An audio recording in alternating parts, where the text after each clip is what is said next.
जनता party कल ये झुग्गियां तोड़ने वाली है और आज मुझे जेल में लेके जा रही है क्योंकि मैं इन झुग्गी वालों की आवाज उठा रही हूँ। भारतीय जनता पार्टी, रेखा गुप्ता जी, झुग्गी वालों की हाय लगेगी आपको, हाय लगेगी झुग्गी वालों को, गरीबों की हाय लगेगी, झुग्गी वालों की हाय लगेगी। भारतीय जनता पार्टी कभी वापस नहीं आएगी। और वोटर्स ने स्टे कराया है, डीडीए ने स्टे कराया है सेंट्रल गवर्नमेंट के कहने पे। बीजेपी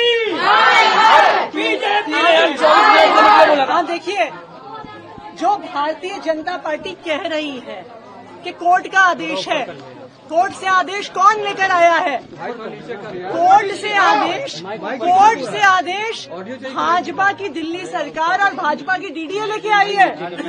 कोर्ट ने खुद आदेश नहीं दिया है। जिस आदेश की रेखा गुप्ता जी बात कर रही हैं, वो आदेश हाई कोर्ट ने खुद नहीं दिया, वो डीडीए ने दिया है। डीडीए कोर्ट गई थी इन गरीबों के खिलाफ, इनको घर देने के खिलाफ। तो आज भूमिहीन कैंप ने भारतीय जनता पार्टी का झूठ सबके सामने रख दिया, रेखा गुप्ता का झूठ सबके सामने रख दिया। इन गरीबों के खिलाफ केस कौन लड़ रहा था? भारतीय जनता पार्टी लड़ रही थी, उनकी डीडीए लड़ रही थी। वो वकील खड़ा करके कह रहे थे कि हम इन गरीबों को घर नहीं देंगे। ये नौटंकी पार्टी है, नौटंकी करना। बेरोजगार लोग हैं, इनके पास कोई और काम नहीं है, यही काम इनको मिला हुआ है। दिल्ली की जनता को बहकाना, वर्गलाना, ये इनका काम है, इनका ध्येय है।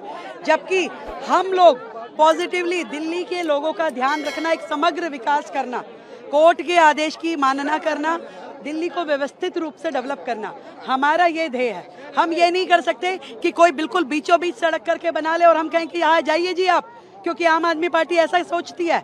हम ऐसा नहीं सोचते हैं। जहाँ बसे हैं, बस ये सुविधाएं देना हमारा काम है, हम देंगे। परंतु कोई जाके नाले के ऊपर बना लेगा, सड़क के बीच में बना लेगा, ऐसा करेगा तो नहीं चलेगा ना। शहर है, यहाँ पे सबकी सुविधाओं का ध्यान रखना है, इनका भी रखना है, उनका भी रखना है, पूरा दिल्ली को बनाना है। पर आम आदमी पार्टी हाई कोर्ट के मामले को नहीं मानती रही और दिल्ली सरकार ने वो पूरा किया। देखिए, ये निरंकुश पार्टी है जो अपने शासनकाल में स्वयं धरने पे बैठ जाती थी। उस पार्टी की सोच का मैं क्या कह सकती हूँ। आज वो हाईकोर्ट के आदेश को ना माने, भारत की सरकार को ना माने, लोकतंत्र को ना माने, कुछ भी कह सकते हैं वो, परंतु हम संविधान के अनुरूप चलना है। हम संविधान के अनुरूप ही हमें सरकार चलानी है, दिल्ली चलानी है, बेहतर रूप में चलानी है। चाहे वो झुग्गी का व्यक्ति हो या मकान वाला, उसे हमने सुविधाएं देनी है। और हमारा लक्ष्य है कि हम हर एक व्यक्ति को पक्का मकान दें। परंतु वो जो कार्य है, वो दिल्ली के समग्र विकास की जो स्वरूप, जो हम लोग पूरी प्लानिंग सोचते हैं, उस प्लानिंग के हिसाब से हो सकता है। ऐसा तो नहीं हो सकता है जो कल आके बसे और आज कहे मुझे मकान दे दो। कोई दिल्ली ऐसे कैसे देगी?